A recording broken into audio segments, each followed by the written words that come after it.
It's been several long years. Countless pleas for Half-Life have gone unanswered. Finally, in November 2019, Valve announced Half-Life Alyx, the first full-fledged title in the franchise since Half-Life 2 launched in November of 2004. It's currently slated to be released on March 23rd, but what should you know before buying it? Let's go over a few things here. Story and setting. As the title indicates, you'll be playing as Alyx Vance, Gordon Freeman's companion throughout Half-Life 2. The story is set before the second game as Alyx and her father Eli Vance battle against the Combine while laying the foundations for the Resistance. This will essentially be Alyx's introduction to a number of Combine tactics as she and her father come up with ways to defeat them. The G-Man returns. The initial announcement trailer ended with everyone's favorite mutual friend, the G-Man, making an appearance. As the presence guiding Freeman throughout the events of Half-Life 1 and 2, he's remained shrouded in mystery all of these years. However, in a recent audio clip by voice actor Mike Shapiro on New Year's Eve, the G-Man said he'd see us in the new year and to prepare for consequences. If that's not a tease for disaster, well, we don't know what is. New and returning voice cast. In addition to Mike Shapiro returning to voice the G-Man, Tony Todd and Ellen McLean will once again voice the Vortigaunts and Combine Overwatch respectively. Alyx Vance will be voiced by Ozioma Akaga, who's taking over from Merle Dandridge, while Eli Vance is being voiced by James Moses Black. Meanwhile, newcomer Sissy Jones is also included, though her role is still unknown. Exclusive to VR.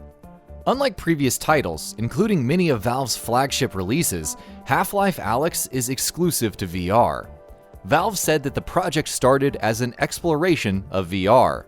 As the team used the headsets and controllers, it realized that there's so much opportunity that we can't really translate back to the keyboard, and decided to go VR only. The title supports all major PC VR headsets including Oculus Rift, HTC Vive, Windows Mixed Reality, and of course, Valve Index. Gameplay. Many of the same fundamentals from previous games carry over here. Along with first-person shooting, Alyx will explore the world, meet different NPCs, and solve puzzles. VR expands upon the core gameplay significantly. You'll have to physically search through shelves and load ammo to your gun, for instance. However, it offers some cool sequences like aiming around walls or physically removing a headcrab with your hands. Players can wield all weapons one-handed to allow for puzzle solving and world interaction with their free hand. Gravity gloves. Before there was the gravity gun, there were gravity gloves, which allow you to pull on distant objects like weapons. One particular sequence in the announcement trailer saw Alyx seemingly pull a grenade from an enemy's pack for her own use. Expect some physics-based puzzle solving in keeping with the Half-Life heritage. Movement options and finger tracking. Half-Life Alyx will support room scale and can be played while sitting or standing. It also supports a variety of movement options like walking with the right analog stick, teleportation, and shifting, which allows for smoothly going from one point to the next. Finger tracking via the Index controllers is also supported, and while fun in its own ways, Valve have stated that they're not required to enjoy the core gameplay. Free for Valve Index owners. Valve Index has been sold out since the announcement of Half-Life Alyx. Consumers who own Index prior to the game's release will get the game for free along with some other bonuses. These include alternate gun skins for use in-game, and even being able to traverse the game's environments within Steam VR Home. Similar in length to Half-Life 2. VR titles aren't typically super long experiences, though games like Asgard's Wrath are notable exceptions. Half-Life Alyx is thankfully another exception, with Valve claiming it to have as much content as Half-Life 2. Jeff Keighley, who presented the final hours of Half-Life Alyx feature, reported finishing the game in just over 15 hours, and noted it to be a full-blown Half-Life experience.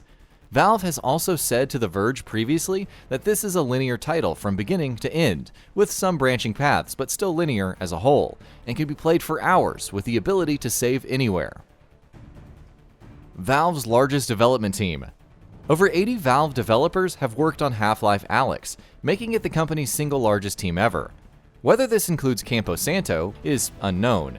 Regardless, Valve has insisted this to be the next part of the Half-Life story, and in terms of manpower at least, it's devoting a good chunk of its resources. No multiplayer. When Half-Life first released, it wasn't really known for its multiplayer. Half-Life Alyx may start its own little revolution, but it won't be in the multiplayer department, at least not initially. Programmer Robin Walker told The Verge that there are currently no plans for multiplayer modes. Never say never, but don't hold your breath either. Mod support.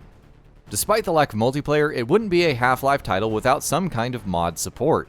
Half-Life Alyx is confirmed to have full support with the Steam Workshop. It may take some time before we see anything on the scale of Afraid of Monsters or Gunman Chronicles, but there's immense potential all the same. Hammer Level Editor. If you're keen on level design, then you can mess around with Valve's Hammer Level Editor, which has been updated with VR components, and creates new environments when Half-Life Alyx releases. So while there will be a wait for full-fledged mods, exploring gorgeous new levels in the meantime isn't the worst trade-off. Current PC requirements. Valve hasn't revealed the official PC requirements for the game just yet. All we have to go off of is the Steam listing for minimum requirements, which includes Windows 10 as the recommended OS, an Intel Core i5-7500 or AMD Ryzen 5 1600 CPU, 12GB of RAM, and either an NVIDIA GeForce GTX 1060 or AMD Radeon RX 580 with 6GB of video memory. Again, these will likely change near launch, so do keep an eye out. PlayStation VR release not ruled out. For those who already have PlayStation VR and don't want to drop $999 on a Valve Index, there is some good news. Valve is currently focused on the game's initial release, but hasn't ruled anything out. Speaking to Push Square, designer Greg Coomer said, "We believe Sony's VR platform has been a huge success for the medium, and we assume that lots of Sony customers would love to experience this new chapter of Half-Life. So perhaps somewhere down the line it could arrive for PS4 players, if not for the PS5. And that about does it for this video. If you enjoyed what you watched and want to see more from GamingBolt, you can always hit that subscribe button and turn on the bell icon next to it. That way you will never miss any of our videos.